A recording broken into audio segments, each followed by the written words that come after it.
여러분은 지금 참여미디어연구소 박민 소장이 진행하는 사람과 사람을 듣고 계십니다. 네, 익산 장전마을 집단 암발병 사태. 지난 2001년에 마을 인근 비료 공장이 생긴 이후에 주민 수십 명이 암에 걸리고요. 지금까지 모두 17명이 사망했습니다. 지난해 11월 정부 역학조사 결과 비료 원료로 사용된 담배 찌꺼기를 가열하는 과정에서 배출된 발암 물질로 인해서 집단 암발병이 발생했다. 이런 인과관계가 규명이 되면서 이 장전마을 미스터리도 풀린 모양새인데요. 최근 마을 주민들이 전라북도와 익산시를 상대로 170억 원대 손해배상 청구 소송을 제기했습니다. 집단 암발병 과정을 수수방관한 행정당국에 책임을 묻겠다는 취지인데요. 자세한 내용 들어봅니다. 주민들을 대리하고 있는 민주사회를 위한 변호사 모임 전북지부의 장전마을 TF 팀장을 맡고 계세요. 박민수 변호사 스튜디오에 초대했습니다. 변호사님 어서 오세요. 예, 반갑습니다. 박민수입니다. 자, 정말 오랜만에 인터뷰하는 것 같아요. 예, 그렇습니다. 네. 그 국회의원직을 그만두시고 4년 됐죠, 4년. 네, 예. 어떻게 보내셨어요? 2016년 6월 달에 이제 내려왔죠. 내려와서 이제 변호사 사무실 다시 하고 그 변호사로서 완전 적응했습니다. 이제. 아, 변호사로서 적응을 완전 하셨어요? 적응했습니다. 네. 예. 원래 변호사가 본업이셨잖아요. 예, 그렇죠. 네. 근데 예. 정치계로 4년 동안 외유를 하셨다가 다시 돌아오신 거예요? 예, 그렇죠. 네. 예. 둘 중에 어떤 게 더 적성에 맞으세요? 아, 변호사가 좀 더 맞는 것 같아요. 그러면 앞으로 정치는 더 이상 안 하십니까? 그런데 뭐 정치는 뭐 하고 싶다고 해서 하는 건 아니고 또 하기 싫다고 해서 또 안 하는 것도 아니기 때문에 네. 그걸 뭐 어떻게 하겠습니까? 상황에 맞게 현명하게 처신해야죠. 그런데 지금은 변호사 생활을 만끽하고 있습니다. 네. 네. 그러니까 정치를 안 하시겠다 이런 말씀은 안 하시네요. 네. 아직까지 그러니까 정치에 대한 기회가 된다면 주민들이 요구한다면 언제라도 정치 일선에 나설 수 있다. 좀 이렇게 들으면 되겠네요.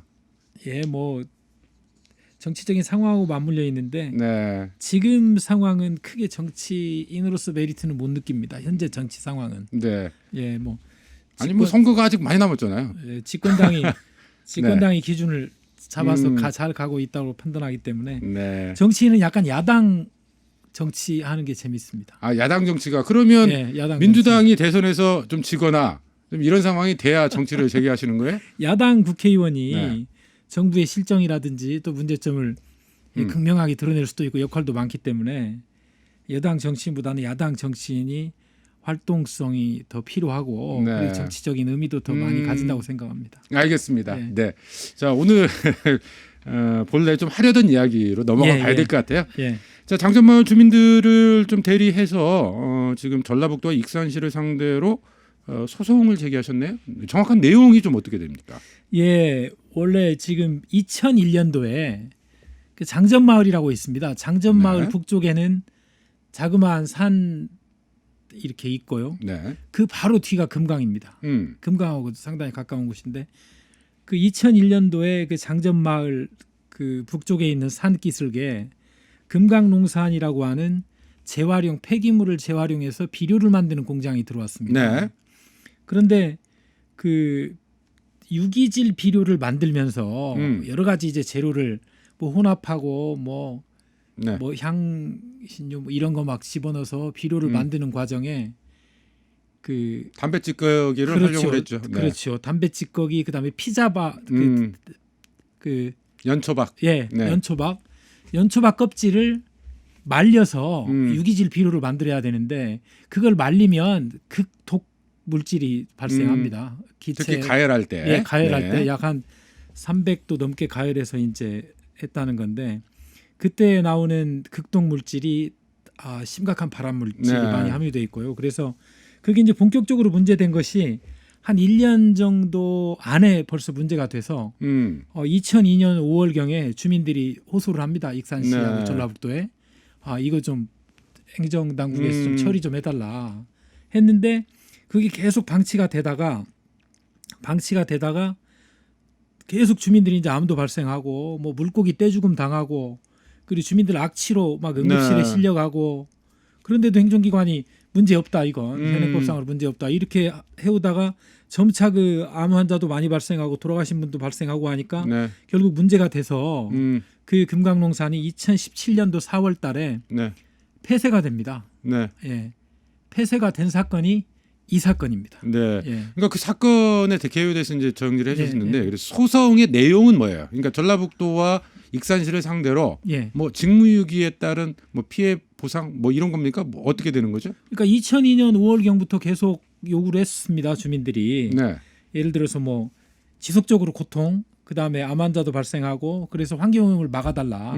제대로 지휘 감독을 해서 오염원을 컨트롤 해주고 그 네. 피해 더 이상 확대되는 피해를 막아달라고 줄기차게 요구했는데도 계속 문제가 없다라고 답변을 해왔고 그래서 원래 소송은 그 오염원을 발생시킨 사람에게 1차적인 책임이 있겠죠. 그렇죠. 그리고 2차적인 책임은 오염원을 관리 감독해야 하는 그 지방자치단체나 국가의 책임이 있는데 네. 주민들이 뭐 10여 년 넘게 계속 요구를 해왔는데 그다지 실효성 있는 대책을 강구하지 않았습니다. 사실상 네. 방치하다시피 한 거죠.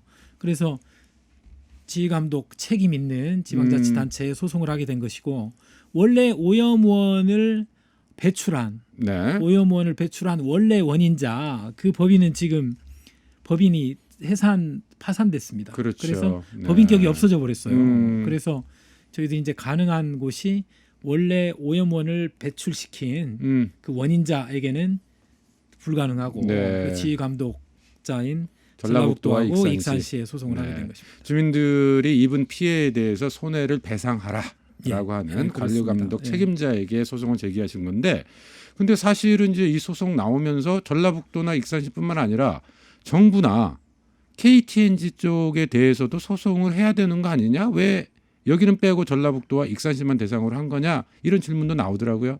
저희들이 이 장전마을 사건을 제가 TF 팀장을 하게 된 때가 2017년 중반이었거든요. 네. 그때부터 계속 고민을 했던 겁니다. 왜냐하면 그 역학조사가 시작하기 전부터 저희들이 장전마을을 법률 조력을 해왔는데 네. 그때 계속 검토했던 거 그겁니다. 그 국가, 그 다음에 그걸 수입해온 KTNG, 네. 그리고 그걸 그 유기질 비료로 만들면서 독성 그 환경오염 물질을 발생한 금강농산, 네. 그리고 지휘감독자인 전라북도, 그다음에 익산시 이렇게 주체를 놓고 검토를 했는데 약 한 1년 반 넘게 검토를 했죠. 네. 그런데 저희들이 이제 정치적인 의미로서 보상, 복구, 배상은 뭐 국가도 가능하고 네. 뭐 누구도 다 가능하겠죠. 그런데 이제 그게 현실적으로 국가나 전라북도, 익산시가 이 보상 배상에 대해서 실질적으로 적극적이지 않았기 때문에 네. 저희들이 이제 법률적인 수단을 통해서 이제 지금 권리구제를 요청하고 있는데 그때 가장 중요시 여겨야 될 점은 어느 정도 승소 가능성이 있냐는 거죠. 승소 가능성. 예, 그래서 네. 국가에는 굉장히 그게 좀 떨어지고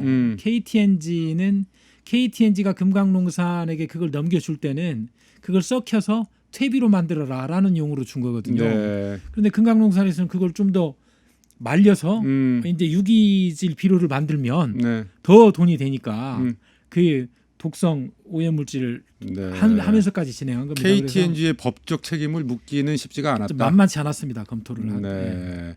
네. 정부도 그렇고 그래서 그렇죠. 직접적인 네. 관리 감독 책임이 있는 전라북도와 익산시 그렇습니다. 여기를 네. 대상으로 해서 네. 소송을 제기하셨는데 네. 이게 이번에 제기한 게 민사조정 신청이라고 들었어요? 예, 그렇습니다. 원래 대부분은 이제 바로 소송을 들어가니까 네. 조정이라는 건 좀 생소한 제도가 있을 수 있는데 지금까지 계속 그 장전마을 관련해서는 이낙연 전 총리도 그 마을 주민들에게 사과한다. 잘못됐다. 국가가 잘못했다. 이렇게 말씀하셨고 그다음에 송하진 지사도 거기 가셔서 그렇죠. 네. 피해 복구하고 차단을 위해서 노력하겠다. 그렇게 말씀하셨기 때문에 현실적으로 실질적인 서로 접촉은 못했지만 형식적인 접촉은 어느 정도 했었습니다. 전라북도하고 익산시하고. 네. 그래서 바로 소송 들어가기보다는 좀 더 법원에 조정이라는 제도 조정 신청서를 집어넣고 조정 단계에서 한번 충분히 서로 얘기를 해보고 네. 그게 이제 어려우면 조정 신청이 소송 전 단계인데 소송 단계하고 연결돼 있습니다. 그래서 네. 조정이 안 되면 당연히 소송으로 그냥 그렇군요. 의제되도록 돼 그렇군요. 있거든요. 네. 그래서 조정 기간을 좀 가져서 실질적인 협의를 좀 해보고 그리고 뭐 그 위에 뭐 선출직이나 또는 정치인들이 책임 있는 정치인들이 네. 의사 표시를 그렇게 해온 적이 있기 때문에 현실적인 협의나 합의가 가능할 수도 네. 있다라는 생각에 조정 신청을 먼저 집어넣고 조정이 안 되면 소송으로 가는 소송으로 거고. 바로 연결되는 네. 겁니다. 알겠습니다. 다시 다른 걸 해야 되는 게 아니고. 피해자가 모두 173분. 예. 네. 그 이분들은 이제 어떻게 선정 기준은 어떻게 되는 거예요? 일단 그 마을에 거주했거나 음. 또는 거주하고 계신 분들 음. 그리고 이제 돌아가신 분들이 계십니다. 15분이 네. 암으로 돌아가셨는데 그 돌아가신 분들은 이제 그 상속인들이 이제 그 채권자가 되는 거죠. 네. 그 조정 신청인이 되는 거고 그다음에 현재 암 투병 중인 분이 저희들이 파악하기로는 한 15명으로 파악을 했는데 네. 어제 기자회견하면서 다시 한번 검토를 해보니까 우리 마을 대책위원회 위원장님 말씀을 들어보니까 30명 정도 된다고 해서 네. 그래서 대부분 그 연초박 태운 연기라든지 그 폐기물로 인한 손해로 신체적인 피해를 직접 입으신 분들 또는 그 유족들 네. 그리고 관련된 부분 그 관련된 부분을 정리해도 한 이 정도 나옵니다. 170명. 그러니까 2001년 금강농산이 네. 영업을 시작한 이후부터 장전마을에 거주를 하셨거나 그렇죠. 사망하셨거나 또는 암투병 중이신 분들 그렇죠. 이분들이 네. 173분. 네. 그렇죠. 그 네. 돌아가신 분들은 그 이제 유족들이고. 상속인들 네. 네, 그렇게 구성되어 있습니다. 그 피해 보상이 아니고 배상이죠. 배상입니다. 지금, 네. 예. 배상 액수가 170억 원이라고 들었어요. 근데 이게 산정 기준은 좀 어떻게 되는 겁니까? 예, 이게 그 우리나라에는 이렇게 집단으로 환경 오염으로 인한 집단 소송이 그렇게 흔치는 않았습니다. 네. 그리고 그 인과관계를 입증하기가 상당히 어렵기 때문에 승소 사례도 거의 없습니다. 우리나라에는 네. 외국 같은 경우에는 많죠. 뭐 반도체라든지 무슨 농약이라든지 다이옥신이라든지 이런 소송이 미국 같은 데 많이 있는데 우리나라는 거의 없는데 다만 이제 법원이나 법조인들이 집단적 환경 피해에 대한 돌아가셨을 때 어느 정도 이제 배상 보상이 가능한가에 대한 연구 자료들이 상당히 많이 있습니다. 그런데 네. 집단적인 환경 피해로 인한 사망했을 때 위자료 기준보다 좀 상당히 낮춘 금액으로 정리를 했습니다. 네. 네, 그래서 그 기준이 이제 결국은 조정에서 협의가 되거나 또는 법원이 이제 그 금액을 결정할 텐데 그렇게 과다한 금액으로 산정한 것 같지는 않습니다. 네. 기준 자체가 그렇게 높지는 않다. 네. 근데 앞에서 지금 환경 피해로 인해서 발생하는 그러니까 환경 관련 집단 소송에서 우리나라에서는 승소한 사례가 없다고 이렇게 하셨나요? 집단 소송의 문제는 대부분 집단 소송이 현실화되는 시점은 오염원이 약간 이렇게 직접적으로 막 현장에 있는 피해 그거보다는 피해가 상당히 축적이 되고 그 이렇게 장전마을처럼 한 10여 년 이상 암 환자들 계속 발생하고 이런 경우이기 때문에 네. 사실상 역학 조사를 해도 인과관계 입증하기가 상당히 어려운 분야입니다. 이게. 네. 그래서 앞으로도 이제 환경 소송에 대해서는 뭐 입증 책임 전환을 좀 법원에서 좀 적극적으로 검토를 해야 될 정도로 예를 들어서 어느 전혀 수십 년 수백 년 동안 무난하게 살던 곳이 어떤 이렇게 폐기물 관련된 시설이 들어왔을 때 그 이후에 이제 무슨 문제가 발생했을 때 네. 그건 이제 그 폐기물 관련 시설이 우리가 배출한 것이 여기 주민들의 고통이 아니라는 걸 입증하게 하는 네. 입증 책임 전환 이론인데 그런 것들이 적극적으로 반영되지 않기 때문에 네. 이제 원고들이 입증해야 되는 거죠. 법이 결국은 바뀌어야 되는 문제이고. 그 법이 네. 좀 법원에서 환경 소송 같은 경우는 입증 책임을 실질적으로 전환을 시켜주면 예를 들어서 뭐 그 그러니까 법의 문제는 아니에요. 법원이 예를 들어서 그런 판례라든지 이런 것들을 법으로도 좀 그렇게 바꾸면 만들 됩니까? 수도 있고요. 법으로도 그렇게 만들 수 있고 판례로도 완화시킬 수도 있습니다. 그래서 현실적으로 주장하는 사람이 주장하는 요건에 대한 입증 책임이 있기 때문에 네. 그 집단적인 환경 피해가 발생하더라도 그 환경이 특정한 누구의 행위다. 또 그걸 입증하기가 사실상 알겠습니다. 어려운 부분이 있어서 뭐 담배 소송 같은 경우도 그렇게 막 문제가 많은 사람이 했지만 그 소송이 어렵게 진행되고 문제가 있었던 부분도 네.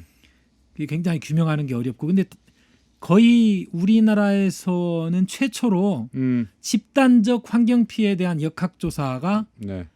있다라고 난 유일한 사례입니다. 거의 이게 장전마을 사례가. 장전마을 사례가. 네. 예. 가습기 살균제나 뭐 이런 경우에는 아직 거기는 명확히 뭐 인과관계가 그 있죠. 증명되거나 그건 이건 예. 확인이 됐잖아요. 예, 이건 확인이 집단 됐죠. 소송까지는 안 갔습니까?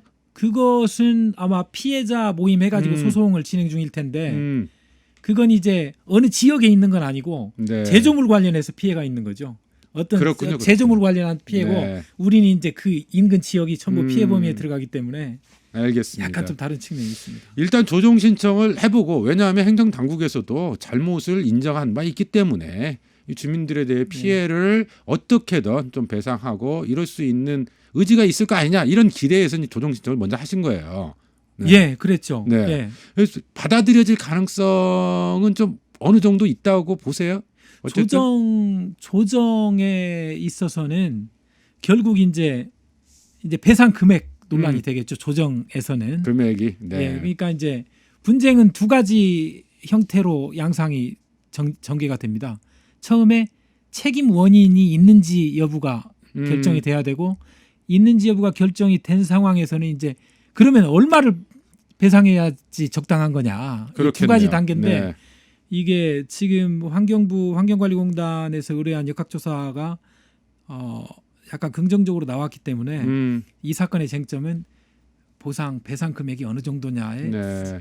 좀 힘이 실릴 것 같습니다. 아니 암발병의 원인이 이 담배 찌꺼기 연초박을 가열할 때 나온 나오는, 발암물질이다. 예. 이것은 확인이 됐습니다만 예. 전라북도나 익산시가 지금 관리감독 책임을 방기한 것. 그건 증거가 있습니다. 그건 증거가 예, 있습니까? 예, 예. 네. 그러니까 그건 별로 소송에서 다툼의 여지는 별로 없겠군요. 그런데 혹시 네. 이제 피고 쪽은 그것도 다투겠죠. 그것도 다툴 텐데 다투고. 다툴 텐데 저희들이 볼 때는 쟁점은 네. 그 처음 쟁점보다는 뒤에 보상 액수, 예, 배상 액수. 위자료 액수를 어느 정도 인정하느냐가 좀 쟁점일 것 같습니다. 알겠습니다. 그 내용과 함께 앞으로 환경 관련 피해가 발생했을 경우에 법원이 전향적으로 입증 책임을 원고 사실상 전환시켜야 된다. 전환시키는 좀 그런 것들이 그래야만 필요하다. 이런 유사한 네. 경우에 이제 법률 보호 영역에 좀 다가올 수 있는 의료 소송이 입증 책임이 전환되는 과정에 있거든요. 그렇죠, 그러니까 그렇죠. 네. 그 환자가 의사 잘못으로 인해 내가 이렇게 아프다라는 게 아니고 의사가 나는 정상적으로 진료를 잘했다 이걸 입증하게 하는 거죠. 알겠습니다. 이게 비슷한 그걸로 이해하시면 될 것 같습니다. 장전마을 피해 주민들에 대한 피해 배상 소송 청구 소송 이 대리를 맡고 계시는 민주사회를 변호사 모임 전북지부의 장전마을 TF 팀장 박민수 변호사와 이야기 나눠봤습니다. 소송 결과가 잘 나왔으면 좋겠네요. 저도 그렇게 소원합니다. 오늘 말씀 고맙습니다. 예, 고맙습니다.